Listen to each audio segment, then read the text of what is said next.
Halo sahabat inovasi, jumpa bersama saya Nur Santi dari Badan Litbang Provinsi Sumatera Selatan dalam acara One Day One Innovation. Satu hari satu inovasi, tiada hari tanpa inovasi.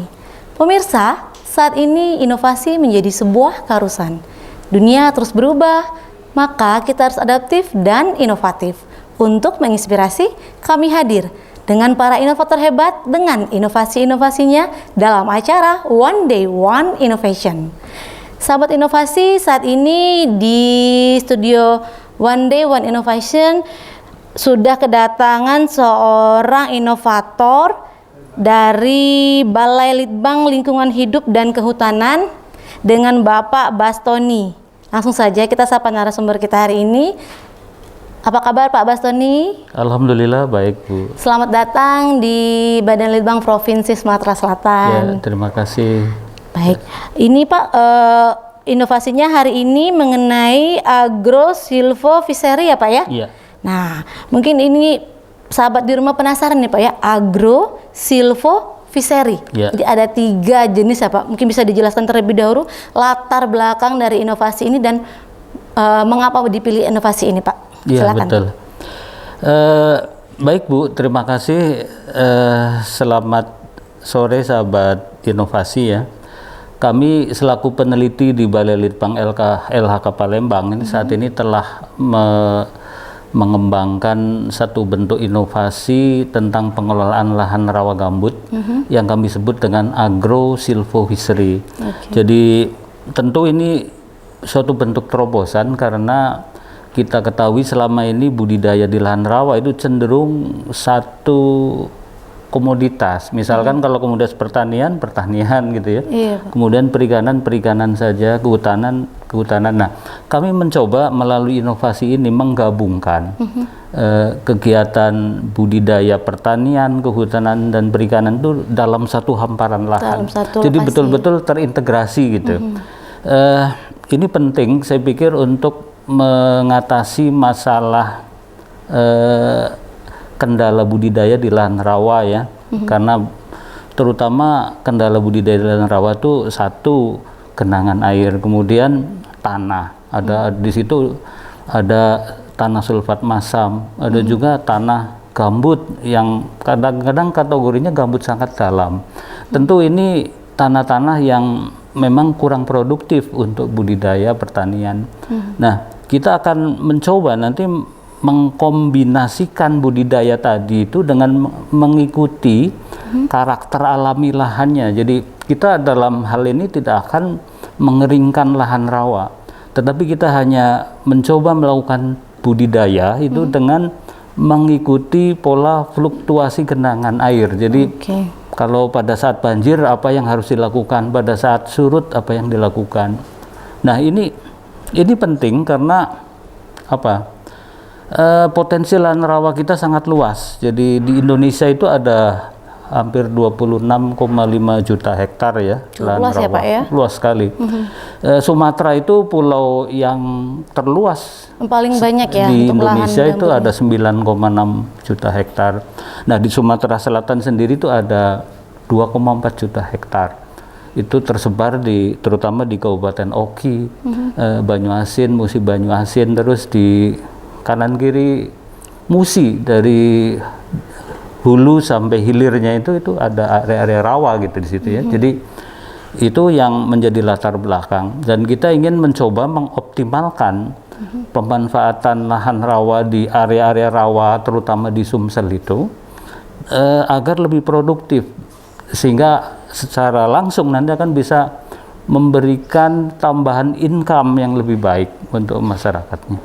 Oke, berarti ini Kak yang melatar belakangi karena begitu banyak ya Pak ya luas lahan kita yang kurang produktif karena tadi merupakan lahan gambut atau rawa ya Pak ya. Jadi sayang sekali memang kalau tidak termanfaatkan. Nah, di sini kan rata-rata kan memang lahan gambut itu memiliki tingkat keasaman yang cukup tinggi ya Pak ya. Nah, ini kira-kira untuk aplikasiannya ini kapan nih Pak? Ya, agro silvofishery sebenarnya karena tadi pola budidayanya mengikuti pola fluktuasi musiman gitu, maka sebenarnya kapan saja bisa dilakukan, hanya pergiliran komoditasnya yang memang harus memperhatikan fluktuasi tadi gitu. Jadi pada saat banjir nanti yang dominan di situ perikanan gitu. Nanti pada saat rawanya surut nanti tanaman pertanian bisa masuk ya.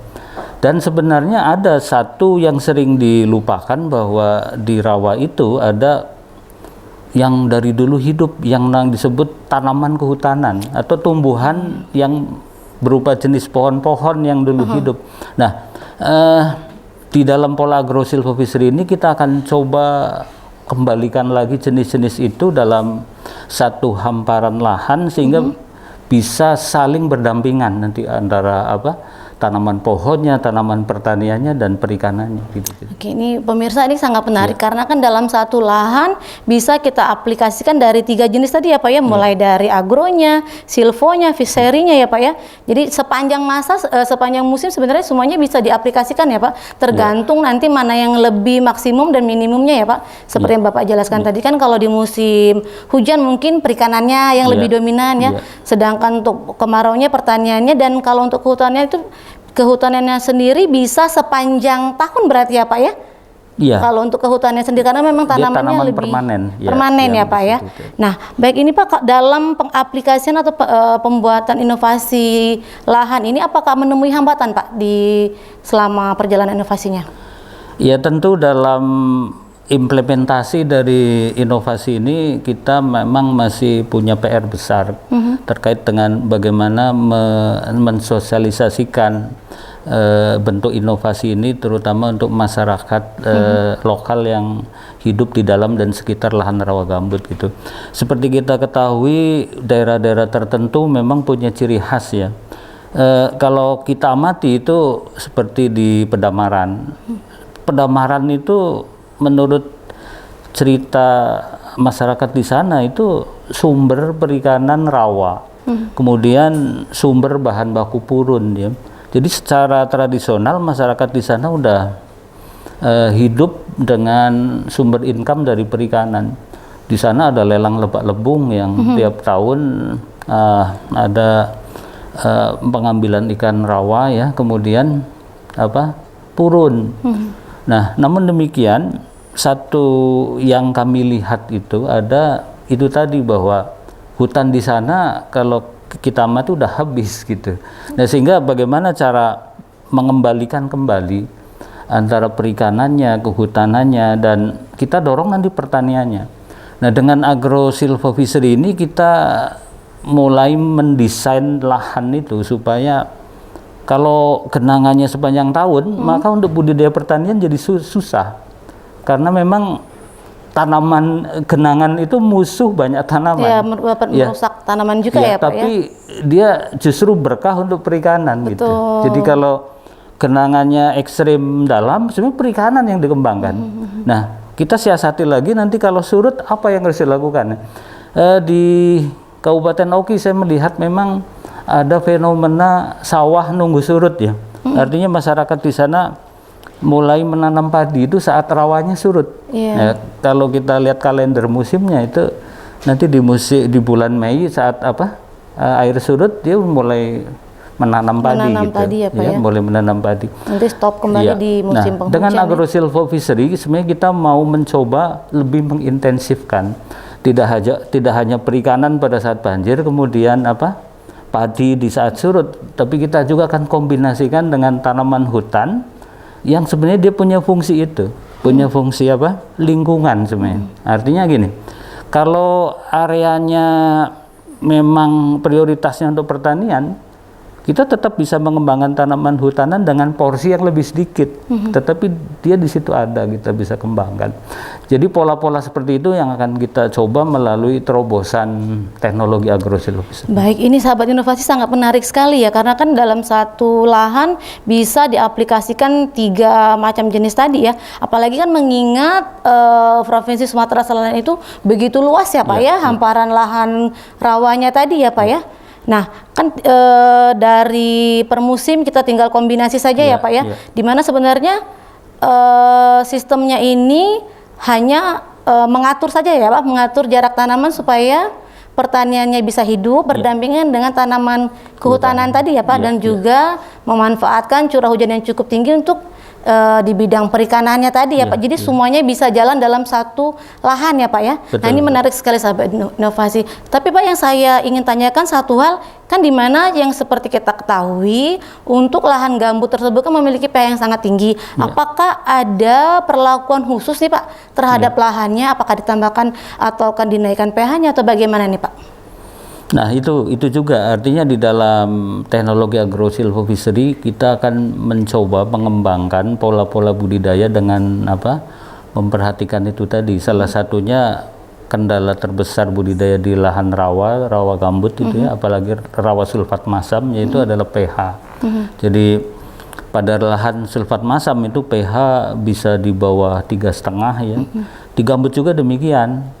Jadi pada musim kemarau saat air hujan sudah kurang, maka konsentrasi asam organik di gambut jadi tinggi, itu pH bisa di bawah 4. Nah,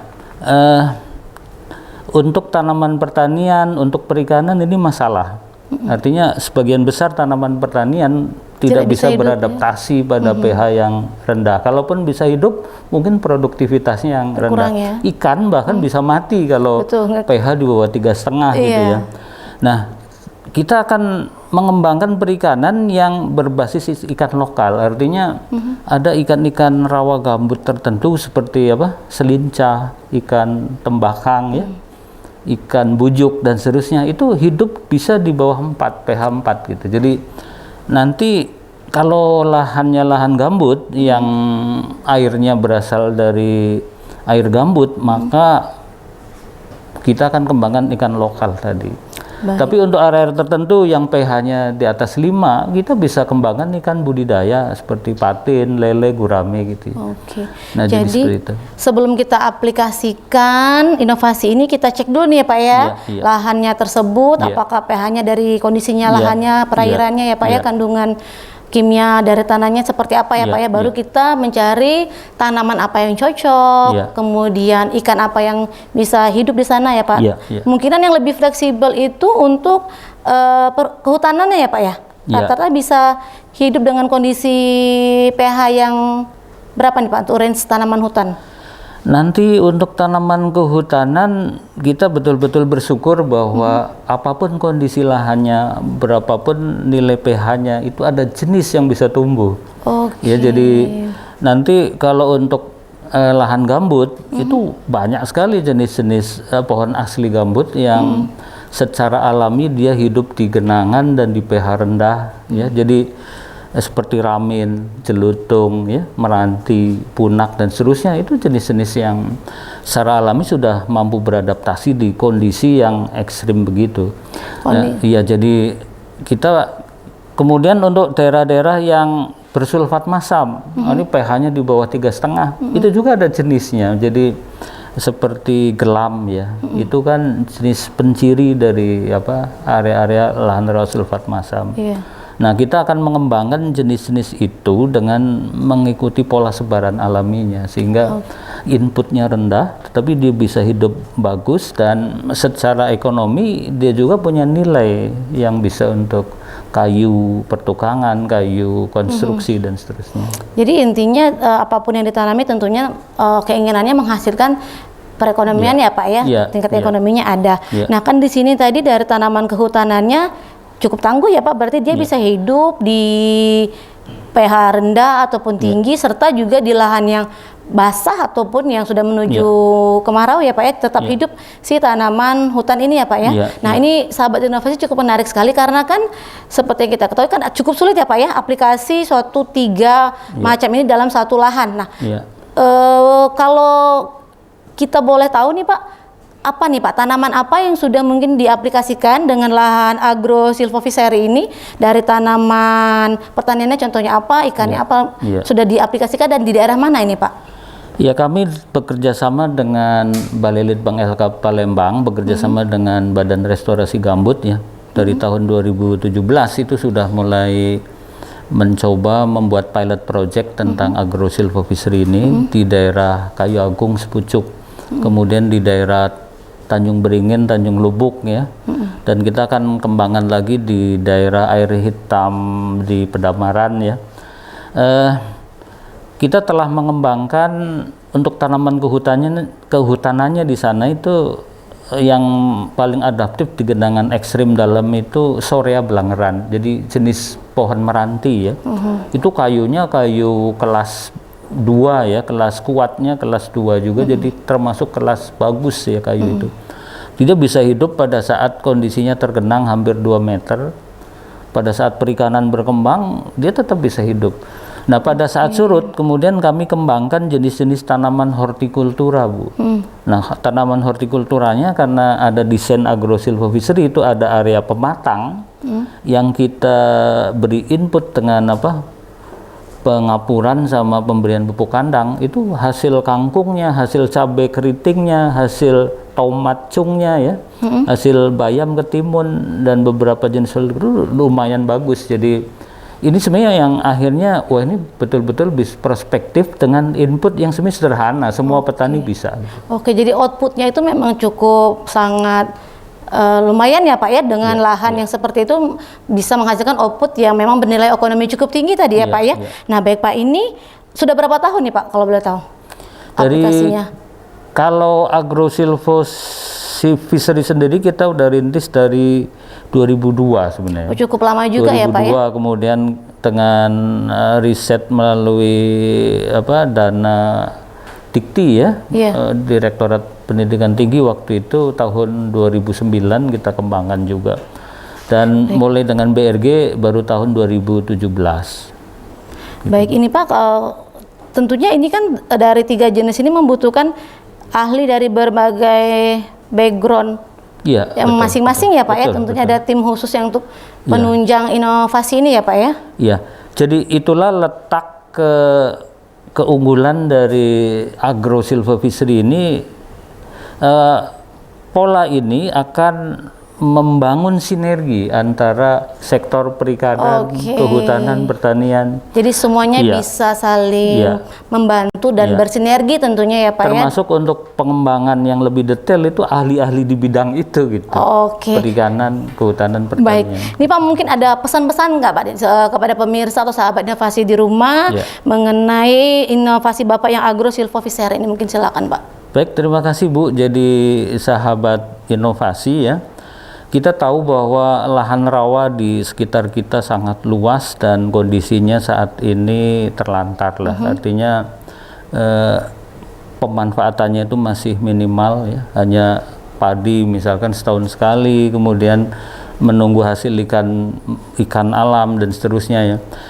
Saya pikir untuk meningkatkan sumber mata pencaharian, sumber income dari masyarakat yang hidup di dalam dan sekitar lahan rawa itu, kita mencoba mulai membuat terobosan budidaya dengan tidak hanya satu komoditas. Ya, jadi agrosilvofishery ini kita harapkan akan bisa memberi peluang-peluang itu. Jadi ada peningkatan income, peningkatan pilihan komoditasnya, sehingga kemudian akan bisa memberikan lahan itu tidak hanya lahan terlantar dan tidak produktif, tapi juga akan bisa memberikan peningkatan kesejahteraan. Nah, untuk itu saya pikir kalau untuk masyarakat ya tetap harus ada pembinaan yang intens dari OPD, dari dinas-dinas terkait, dan kami sebagai peneliti di Balai Litbang LK Palembang itu mengajak juga agar ke depan nanti ada sinergi kolaborasi antar OPD, Dinas Perikanan, Pertanian, Kehutanan itu kalau bisa kita menggarap area percontohan dengan pola ini sehingga nanti muncul di situ peluang-peluang usaha, peluang-peluang income dan seterusnya. Dan untuk kasus Sumatera Selatan ini itu ada, lihat kalau kita masuk jalan tol dari Palembang Kayu Agung itu kanan kiri adalah area rawa yang relatif masih tidak produktif dan terlantar. Kita coba provokasi masyarakat melalui pembinaan, sosialisasi dengan inovasi ini sehingga kemudian akan ada percontohan yang kemudian akan bisa dikembangkan oleh masyarakat secara swadaya dan lebih luas. Oke, mungkin ini juga sekaligus harapan ya Pak ya kepada OPD-OPD lain dan pemerintah tentunya saling bisa bekerja sama dalam meningkatkan tentunya produksi perikanan, pertanian maupun kehutanan di Provinsi Sumatera Selatan itu sendiri ya Pak ya. Semuanya tentunya saling bersinergi ya Pak ya. Baik, ini Bapak terima kasih sekali ini Pak sudah hadir di podcast One Day One Innovation, berbagi inovasi bersama kita di sini, apalagi ini inovasinya sangat menarik sekali mengingat bahwa Provinsi Sumatera Selatan ini sangat luas, memiliki hamparan lahan rawa dan gambut ya Pak ya. Jadi bisa meningkatkan tentunya perekonomian rakyat ya Pak ya, karena kan tentunya rakyat-rakyat yang di bawah ya Pak ya bisa memanfaatkan lahan-lahan tersebut ya Pak ya. Baik, kalau begitu pemirsa, jangan lupa kita memiliki jurus 4S. Setiap orang adalah inovator, setiap masalah peluang inovasi, setiap solusi harus sinergi, dan setiap inovasi harus konkret hasilnya. Salam inovasi. Salam.